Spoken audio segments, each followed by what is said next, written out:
Useless fellows. మీరు 10 సంవత్సరాల నుంచి నా గురించి మాట్లాడుతున్నారు, ఒక్కటి నిరూపించలేకపోయినారు.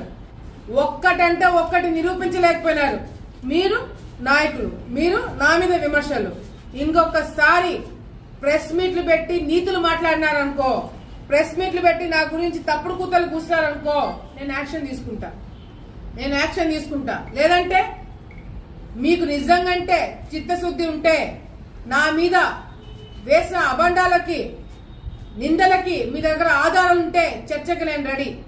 ఏ పోలీసులు మిమ్మల్ని అడ్డుకోరు, ఏ పోలీసులు మిమ్మల్ని హౌస్ అరెస్టులు చేయరు, ఏ పోలీసులు మీ జోలికి రారు. నేనే ఫ్రీ హ్యాండ్ ఇస్తా. మున్సిపల్ ఆఫీస్ దగ్గర మీటింగ్ పెడతాము, మీరు రండి, నేను కూర్చుంటా. ఏమేమి ఉన్నాయో ప్రెస్ వాళ్ళని కూర్చోబెడతాం, మీడియా వాళ్ళని కూర్చోబెడతాం, అందరినీ కూర్చోబెడతాం. నా మీద ఉన్న ఆధారాలు మీరు ఏదైనా నిరూపిస్తే అందరి ముందర మీకు క్షమాపణ చెప్తా. మీరు సిద్ధమా?